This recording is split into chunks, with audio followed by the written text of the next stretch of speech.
Hello everyone, welcome back to another episode of r/slash Tales from Tech Support. In today's episode, the hug heard around the company. Just do what the screen says. Before we get started, make sure to subscribe so you will never miss a video. So let's get started. The hug heard around the company. I was thrust a laptop by an angry exec early this morning with him complaining that his laptop had locked up again. Normally we have a ticketing system in place for any and all tech issues. However, when an exec wants something, he bypasses the system because of RHIP. So I go through the normal routine of diagnosis, and through my efforts I see that the issue is simply bad RAM. I replace the RAM and take the unit back to the exec. He tells me he refuses to take the unit unless I have made 100% sure that everything that was wrong with it is fixed. Internally I wanted to punch this man, but I held it in and simply asked him what other issues he was having and pulled out a notepad. He ran through a load of issues that all screamed just run fkin CCleaner to me, and I took his unit back to my desk. After going through and cleaning out BS installed programs used literally once and never again and cleaning out junk data, I found that a folder in his roaming was reading 12 gigabytes, but was hidden. I log in with my creds and enable viewing hidden or protected files, and I see that the hidden folder was from 2014. Basically, it was just a bunch of pictures and looked to be a temp folder created by one of the old programs I removed. Some kind of picture manager or some such. Normally when we see personal pictures on the machine, we are supposed to delete them immediately. Now no one ever does this, as we are not that big of D***CKs in the IT department, plus this guy was an exec, so I decided to just move the pictures to his desktop under a folder I created called Old Pics. I took the laptop to him and informed him of the pics, telling him I left it up to him if he wanted them deleted or not. He thanked me for my time and I went back to work. About an hour later, him and his wife, who had come up to join him for lunch, came over to my desk. He seemed very happy and she was crying. Now normally when I have nothing to do and a boss comes over, I stand up to greet them. Just the way I was raised, I guess. I was not prepared for what followed and was totally shocked by the outcome. The lady wanted to thank me for finding the pictures, and the exec reached out to shake my hand, thanking me profusely before pulling me into a hug in front of the entire IT department. I awkwardly hugged him back and he let me go, embarrassed. My eyes are wide, flabbergasted and totally unprepared for this extremely out of character moment from this guy. Barely able to hold back the tears, his wife tells me that the pictures I recovered were thought to be lost.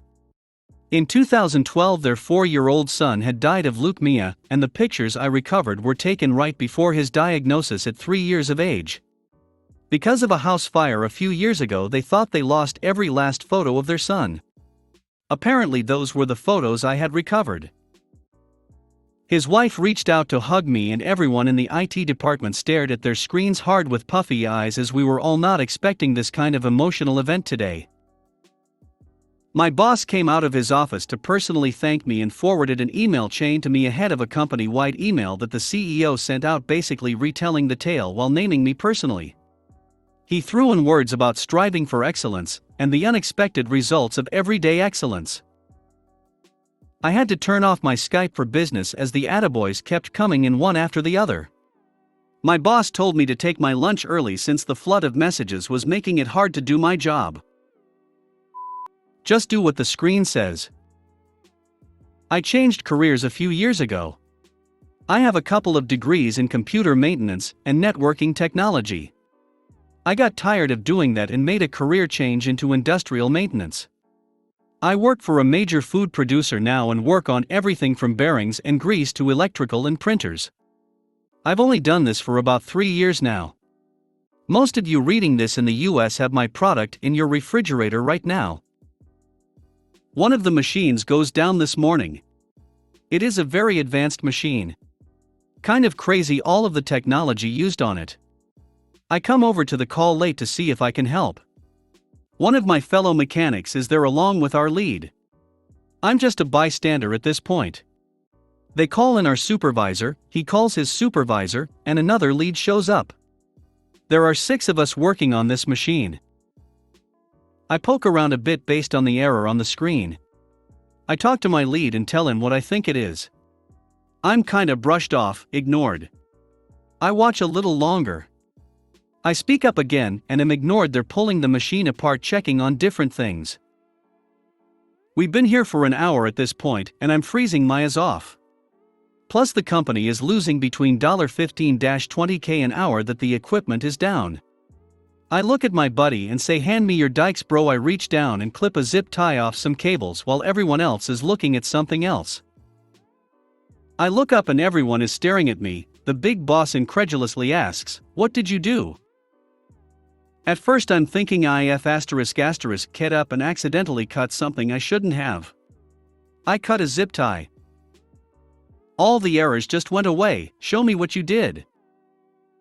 I proceed to show them that I cut a zip tie off of a multi-mode fiber jumper that was causing a kink, not really a kink, but a sharp bend. Then I had to explain that fiber shouldn't have a bend greater than 30 degrees. This machine has about 8 drives that control servo motors. Each drive is in series with the drive next to it linked with MMTX/RX jumpers between them. Errors on the screen: checksum failed, check fiber optic cables. X1 drive checksum error, check fiber optic cables. X2 drive checksum error, and so on. This isn't to degrade them in any way, they are all extremely intelligent, and they would normally run circles around me. In fact, I'll probably end up calling them for help by day's end. If you made it to the end of the video, thanks for watching.